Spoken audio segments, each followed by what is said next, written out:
très heureux ce soir de vous recevoir pour un nouveau départ, un nouveau film de Philippe Lefebvre. Il en a réalisé quelques-uns, on le connaît en tant que comédien de télé, de film, et puis bien ce soir il vient nous présenter sa nouvelle réalisation. Et il n'est pas venu avec n'importe qui, puisque l'un des deux personnages présents sur cette affiche sera là tout à l'heure. Mesdames, il s'agit de Franck Dubosc. Il sera bien présent, oui, mais si vous dites peut-être, mais en tout cas il sera bien là ce soir, donc tous les deux, je vous invite bien évidemment à leur réserver le meilleur accueil possible tout à l'heure. Je vous souhaite une très bonne soirée et un très bon film à tout à l'heure. Bonne soirée.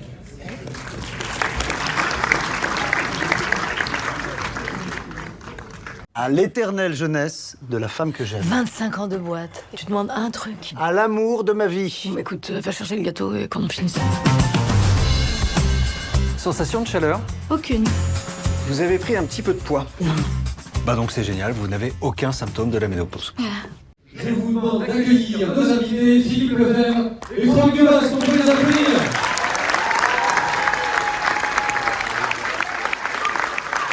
Je n'entends absolument rien.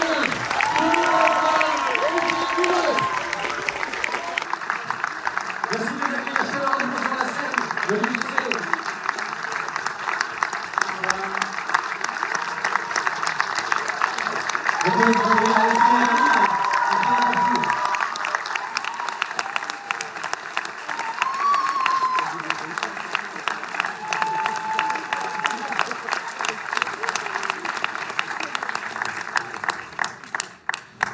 Merci de nous accueillir à Lille et puis surtout merci à vous d'être venus aussi nombreux dans cette belle salle pleine parce que le film sort le 27 septembre, dans un peu moins de 3 semaines maintenant. Et voilà, et la pression monte et on est un peu comme ça. Et vous voir aussi nombreux, ça nous rassure, ça fait chaud au cœur. Donc merci beaucoup d'être là.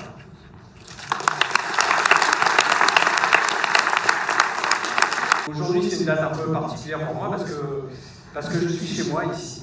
Voilà, c'est ma ville, c'est ma région.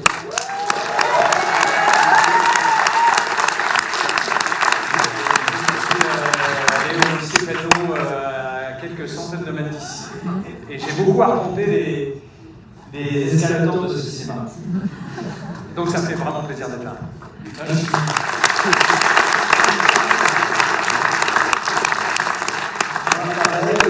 Mais pas de Lille. Voilà, donc pas pareil du tout. Merci beaucoup. Et comme disait Philippe, c'est agréable de voir les premiers spectateurs, parce que c'est des spectateurs qui sont venus par confiance, plus que par bouche à oreille, puisque le film n'est pas encore sorti, donc il n'y a pas eu le bouche à oreille encore. Vous êtes venus en ayant peut-être vu la bonne annonce pour certains, en ayant vu qu'on était là ce soir. Et donc c'est une vraie confiance que vous avez donnée en se disant tiens, on les aime bien, on va voir ce qu'ils font. Je crois que c'est bien en disant on les aime pas, on va voir. Donc être venu, c'est très flatteur et c'est vraiment un premier public qu'on aime. Voilà, merci beaucoup à vous tous. Suivez-moi aussi beaucoup à Lille par Philippe, donc il est fort possible que dans la salle il y ait quelques-uns de mes enfants.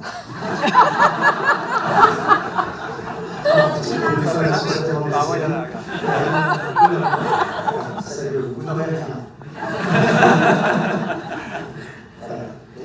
Non, je suis souvent à Lille parce que Philippe, on se connaît depuis quand il était au lycée. On se connaissait de camping, on faisait du camping ensemble. J'ai fait du camping, ça peut sûrement certains d'entre vous. On se connaît en camping très longtemps, une quarantaine d'années. Et puis aujourd'hui, on fait pour la première fois ensemble un film. C'est drôle de revenir à Lille. Moi, je reviens souvent aussi des films aussi. Présenter des films, jouer des spectacles, tout à Lille. Mais revenir avec des films, ça me fait un peu drôle. J'ai l'impression que souvent on va à la boîte. Comment c'est qu'on a déjà le privilège. Ça existe encore, le privilège? Ça existe encore. Oui. Bah, il y en a qui disent non, il y en a qui disent oui. Ça existe toujours, ouais. Ah ouais? Bah, c'est plus la même clientèle. C'est toujours la même, c'est intéressant. Hein. Maman, c'est ta vie que t'as décidé de prendre en main et on s'en fout que Machine elle ait 35 ans. Elle a 35 ans! T'es sur haut-parleur? Non. Premier rendez-vous, toujours chez la fille. Comme ça, tu la déglingues et tu rentres chez toi. Savoir si vous faisiez vos cascades vous-même et si la scène Viagra avait été réalisée sans trucage.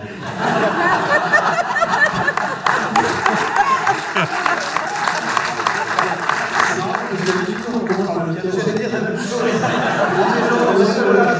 Le gars qui a commencé par la scène du piano. Ils s'enchaînent sur la scène du Pinocchio. Enfin, entre nous, nous avons la scène du Pinocchio. Et oui, c'est réellement moi. En tout cas, j'ai choisi pour ça. Ça faisait partie du casting. Hein. On m'a laissé à faire. Et moi, j'ai dit, voilà, j'ai vraiment aimé le rôle, j'ai très coupé.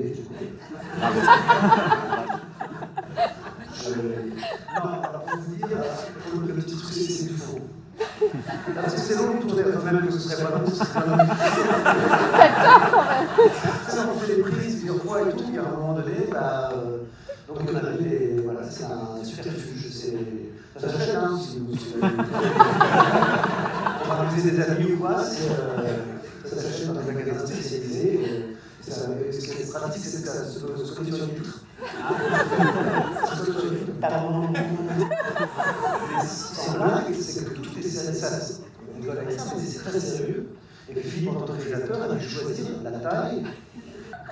Je pense que ça vous fasse rire, mais la taille de l'objet qui allait servir du porte-manteau. Je te dis qu'elle n'a pas d'amant, arrête avec ça. Ton amant, c'est Stéphane, point d'interrogation, c'est qu'il y a un doute. Vraiment, je ne suis pas avec cet homme, c'était un jeu. T'es amoureuse de moi? Ça fait 30 ans qu'on est ensemble, on n'est pas des amoureux, c'est pas... On est quoi? On est un couple. On se sépare. Quoi? Moi je t'aime, alors j'agis. Est-ce que vous, comme les personnages, vous avez connu cette crise, alors pas forcément de la cinquantaine ou par rapport à l'âge, mais peut-être par rapport à un film ou par rapport à un événement dans votre vie qui vous a fait remettre en question tout Est-ce que vous allez chercher dans votre expérience La question est claire, en fait. Oui. Vous savez, il y a la délicatesse de ne pas garder ça en tête, parce que vous vous dites, c'est pas, c'est ça, c'est derrière moi, ça en tête. Mais toi, moi, non. Moi, non. J'ai pas eu la crise, je n'ai pas remis mon couple en question, pas encore. Pas encore, et surtout le côté vivant, les enfants qui s'en vont, les miens sont encore petits, ils ont 11 et 13 ans. Donc moi je ne suis pas dans le cas où j'ai peur qu'ils s'en aillent, j'ai plutôt hâte qu'ils s'en aillent. Mais c'est sûr que j'arriverai à un moment où je vais aussi réaliser qu'ils vont partir et qu'il va y avoir dans mon couple qu'on se retrouve que deux. Est-ce que c'est bien, est-ce que c'est moins bien dans scène. Toi, Philippe, vous en parler un peu de quoi? Moi j'ai des enfants plus grands, donc ma fille est partie et je redoute un peu le moment où mon fils qui a 17 ans partira aussi. Voilà, ça Qui joue dans le film d'ailleurs. Qui joue dans le film. Ce moment charnière dans les couples, ça s'appelle le syndrome du nid vide. C'est le moment où le couple se retrouve un peu en tête-à-tête, débarrassé des discussions autour des enfants, des préoccupations autour des enfants. Les enfants prennent beaucoup de place dans la vie des couples. Et c'est un moment où le couple doit se réinventer, combler ce vide. Donc il y en a qui le vivent très bien, qui en profitent pour voyager, faire plein de choses, et d'autres qui passent pas le cap et qui se séparent. Surtout utiliser les gens qui m'entouraient. Voilà, c'est cette tranche d'âge un peu particulière. Mais vous êtes jeune, non? C'est pas tout de suite, quoi.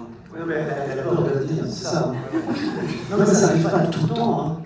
Mais c'est vrai que le moment où les parents et les enfants sont partis là. Ah, ouais. Hier soir. Ah, vous avez l'impression de percer le petit âge ou pas? Non, ça va? Vous êtes contente pour lui? Ouais, je suis contente pour lui, mais c'est vrai que du coup, j'ai pas fait exprès, mais je viens de me mettre au ukulélé, donc je pense que c'est récent. Je viens de me mettre au ukulélé et j'ai adopté un chaton, donc je pense que... Ah! Vous êtes mis au ukulélé? C'est belle histoire. Vous voyez, on peut faire un truc super. Ça peut devenir dramatique, vous avez vu? Trop bien. Ah, ça peut être un moment, regardez la dame, en témoigner. Elle s'est mise au ukulélé, elle a acheté un château. Voilà, mademoiselle. Mais vous êtes seul, peut-être? Non. Non. Et il aime le télé? Sans s'en rendre compte, on s'aperçoit qu'on fait des trucs auxquels on n'a pas forcément pensé, mais c'était pas du tout prévu. Mais c'est vrai qu'inconsciemment, j'ai fait des trucs nouveaux pour peut-être m'occuper l'esprit. Mais je l'ai consacré 20 ans et voilà, maintenant je suis seule. Mais oui, bien sûr, mais c'est vrai. Ah oui, je suis seule, c'est-à-dire que oui, il n'y a pas le syndrome Bénédicte parce que j'ai pas de mari à quitter. Enfin,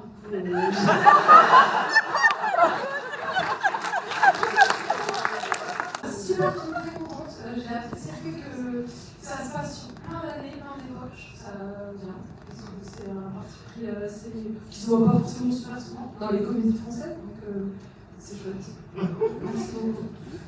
Merci à vous. Parce qu'il s'éclate, tu crois? Quand ça va savoir, ça va être l'émeute. Alain, l'artiste le beau gosse, pas de ventre, tous ses cheveux.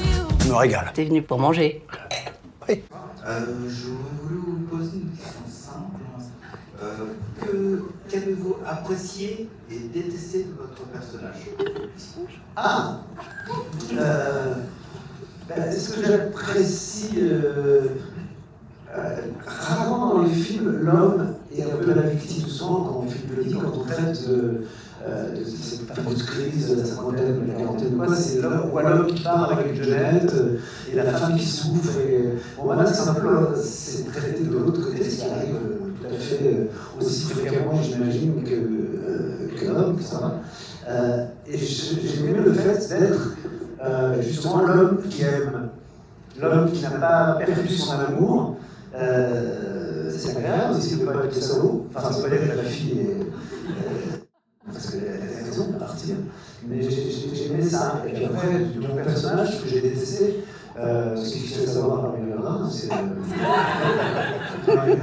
J'ai détesté le personnage, mais il y a ses faiblesses. Et ça fait partie des choses que j'ai aimées aussi. Il y a des faiblesses.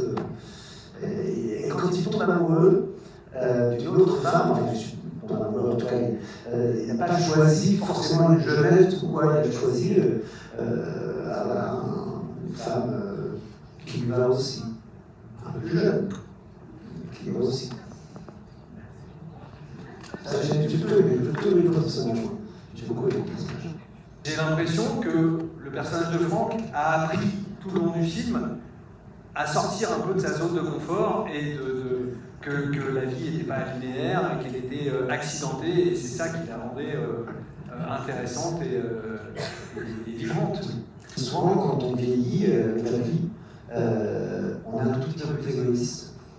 Et on finit par se dire, les années qui viennent, j'ai beaucoup donné et j'ai envie de prendre moi tout seul. Moi, je sais que moi, dans ma vie, j'ai été égoïste, puis j'ai pu aider avec des enfants et je le redeviens un petit peu.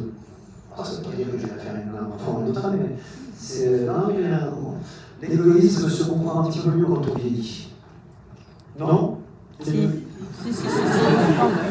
Je comprends, ça se jeune et c'est ce qui est bien avec le film, c'est qu'il y a différents avis sur ça, sur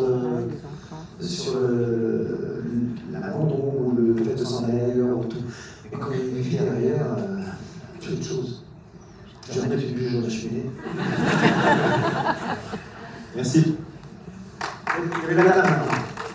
Je voudrais juste vous remercier parce que nous faire rire, ça fait du bien. Et vous avez entendu plein de rires, moi j'ai beaucoup ri. Donc voilà, je voulais vous dire un très grand merci. Merci, madame.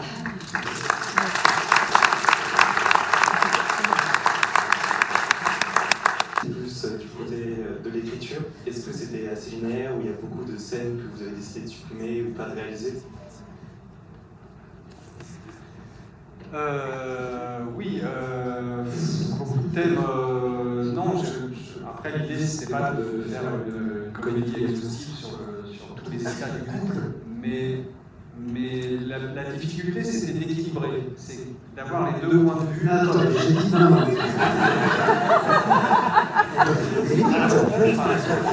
Je n'ai qu'à une seconde. Au revoir, mademoiselle.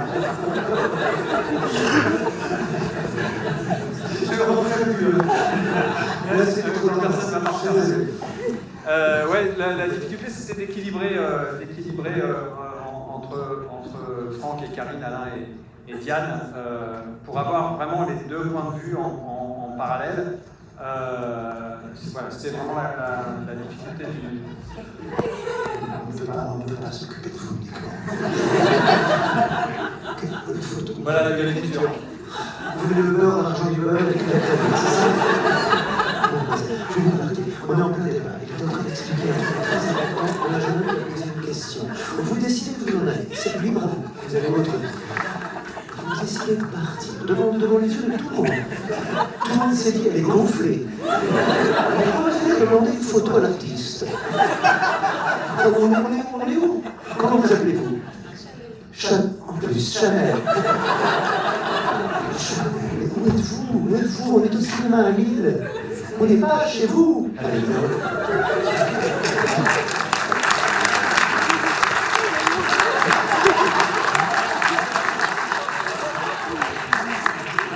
rentrez. Là-dessus, Chanel. Allez. Allez.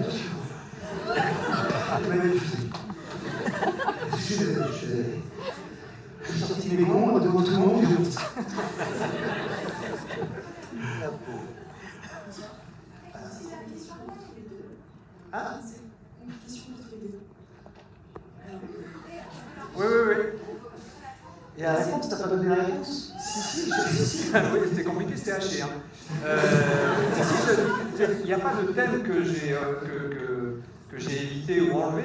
La principale difficulté du scénario, c'était d'équilibrer entre les deux points de vue et d'Alain et de Diane, pour pas que ça devienne un point de vue exclusivement féminin ou masculin. Voilà, c'était la principale difficulté du scénario. D'ailleurs, je rends hommage ici à ma co-scénariste Maria Pourchet, qui m'a bien aidé parce que justement il fallait aussi ce pendant du point de vue féminin.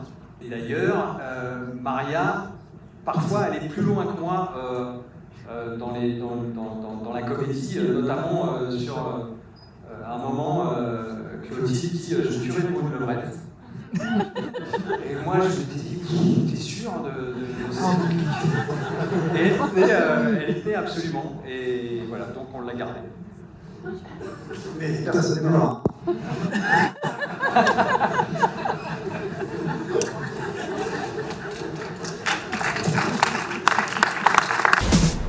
Il faut qu'on se manque, qu'on ait peur de se perdre. C'est dangereux, Alain. Je sais. Tu devrais faire un papier là-dessus. Célibat 50 ans, nouveau départ en voie de garage. Maintenant, tu prends du plaisir, ça te plaît, tu gardes, ça te plaît pas, tu jettes. Kiff. Aïe! Oh la honte, je suis bloquée.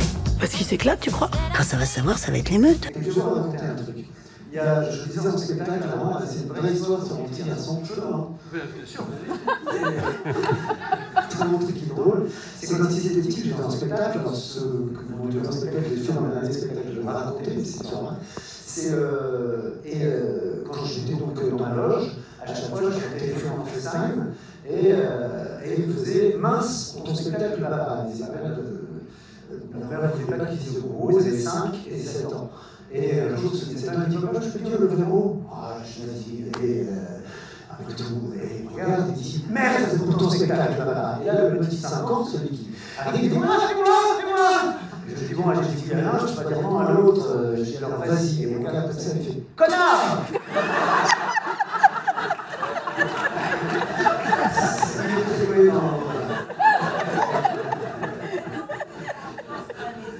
C'est l'ambiance, non, c'est et on sait 13 ans maintenant, il n'y a pas tant de non, je suis pas rigolo avec eux. Non, ils ont honte de moi quand je suis rigolo. Donc je ne suis pas rigolo tout le temps. Pensez-vous que la passion existe toujours après 30 ans d'amour? C'est une question après 30 ans d'amour? Je sais pas, je ne suis pas là encore, moi. Non, mais moi, j'ai 17 ans que je suis avec ma femme. Je dis que 17 ans. Toi, plus longtemps, toi.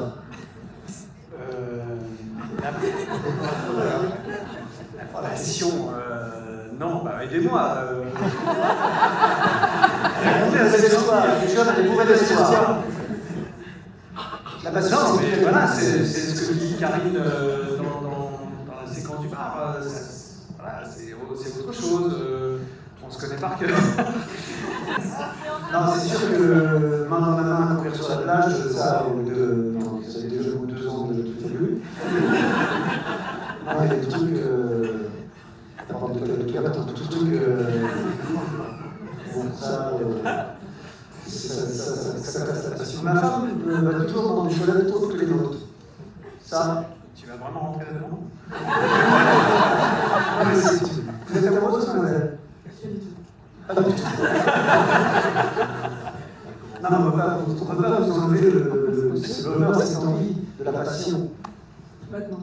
Je pense que si vous aimez les glaces, vous allez pousser les glaces toute votre vie que madame. Je pense. Vous, vanille, par exemple, si vous aimez, vous aimerez toujours. Ça va pas disparaître. Vous allez revenir à un moment donné, au bout de 20 ans. Moi, la vanille, voilà, j'en reviens un peu. Maintenant, je vous la vanille, c'est quoi? Je m'emmerde. J'ai toujours envie de la vanille, c'est toujours de vanille. Je sais, hein, c'est les trucs que j'aime depuis toujours. L'avocat. Voilà. Je prends toujours un avocat, je prends la moitié. Pour dire que je prends que la moitié de moi. C'est un peu le coup. C'est vrai que je l'ai jamais vu comme ça. Vous mangez autre chose qu'un avocat. En se disant, j'aime quand même l'avocat, mais je vais goûter autre chose. Non, si un avocat, vous prenez l'avocat, il n'y a pas de raison de manger des tomates avec l'avocat. Non, c'est pas pareil. La tomate est bienvenue.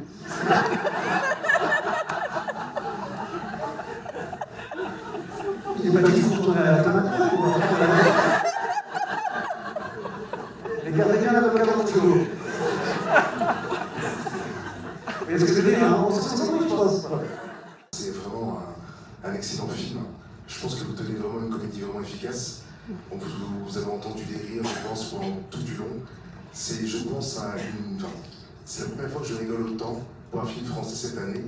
Et c'était vraiment une excellente surprise. Je m'attendais à passer un bon moment, mais à ce point-là, vraiment pas. Donc merci beaucoup à vous. C'est extrêmement bien rythmé, c'est extrêmement bien joué aussi, tous les acteurs, et bravo aussi Monsieur Dubosc, une belle prestation. Et si j'ai une question, c'est que j'ai l'impression que ce film était extrêmement musical. Et par son rythme et aussi par la qualité des musiques, on voit vraiment qu'il y a une recherche. Vous avez passé du Jimmy Little au début et à la fin aussi. Puis ça a été quand même jalonné de plusieurs musiques très chouettes. Et je voulais savoir si, en dehors du background de l'acteur principal, de Franck, est-ce qu'il y avait vraiment une recherche de construire ce film autour de la musique? Il y a une volonté de départ que le film soit extrêmement musical, puisque on a décidé d'en faire un pianiste d'orchestre harmonique. Aussi parce que, et surtout parce que le personnage d'Alain est bien dans un ensemble. Contrairement au personnage de Diane, qui a envie de s'en extraire, lui, il est heureux là-dedans. Voilà, ça symbolisait aussi le caractère des personnages. Et après, c'est par goût personnel que voilà, je mets beaucoup de musique dans les films. Est-ce que sur l'ensemble de vos films, vous avez préféré jouer des personnes qui vous ressemblent le plus, ou si ça a été plus intéressant de jouer des personnes qui sont des personnages qui sont à l'opposé de ce que vous êtes personnellement?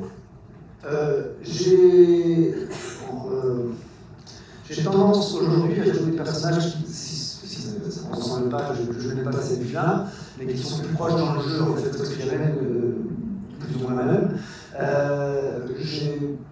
Je pense qu'au début de ma carrière, enfin, sur la moitié ou les 3/4 de ma carrière pour l'instant, je me suis beaucoup caché derrière le pitre, derrière ça aussi, nous, on se cache un peu. Je me suis beaucoup caché derrière les personnages comme Trifichman, tout ça, enfin voilà, où je faisais des pitres que j'aime, que je revendique, qui m'ont aidé aujourd'hui à ce que peut-être vous me fassiez un petit peu plus confiance en étant un peu plus moi-même. Et pour moi, je me fasse moi confiance à pouvoir me dire je peux aussi faire rire, sourire et voir en étant un peu plus proche de moi, en parlant un peu plus en étant le petit bonhomme qui fait rigoler comme ça. Donc, et ça, c'est pas l'âge, c'est le temps qui a fait que je me fasse plus confiance, effectivement. Je sais pas si j'ai répondu à la question, mais c'est ça. Je préfère aujourd'hui ça. jouer un peu plus proche. C'est pas plus proche de moi dans le personnage, c'est proche de moi dans la façon de jouer. De parler, ça amène plus d'émotions forcément. Mais j'ai commencé quand j'ai réalisé mon premier film, Tout le monde debout, j'ai commencé à me dire, je vais peut-être devenir un peu plus moi-même. Donc bravo, merci. Ça tout juste au niveau de l'écriture, du jeu d'acteur. Moi, je voulais juste alors, je vais quand même demander pour la doublure au niveau du piano, et ça ne me pas. Et au niveau de l'écriture, est-ce que vous aviez déjà l'idée de la distribution ou pas du tout quand vous avez écrit le scénario? Non, j'avais pas d'idée de la distribution au moment d'écriture parce que je trouve que penser déjà à des acteurs en écrivant, c'est un peu se brider en imaginant ou en présumant de ce qu'ils voudraient faire ou pas faire. Donc je préfère terminer le scénario, être content et suivre les personnages et ensuite le proposer à des acteurs. En revanche, Franck et Karine étaient les deux seuls à qui j'ai proposé le film, pas parce qu'ils sont mes vieux amis, mais parce que je trouvais que c'était les meilleurs acteurs pour ces personnages-là, et aussi parce qu'ils n'avaient jamais joué ensemble, alors qu'ils se connaissent depuis très très longtemps. Ils n'avaient jamais partagé tout un film à l'écran, et je trouvais que c'était une chouette affiche. J'ai connu Karine quand on était adolescent. Connu. Je l'ai présenté Karine quand on était adolescent. Oui. Et là, aujourd'hui, on a fait couple. C'est mignon, moi je sortais avec ses copines, j'avais pleuré dans ses bras quand elle me quittait. Et j'étais jamais sorti bien. C'est chose faite, merci. Non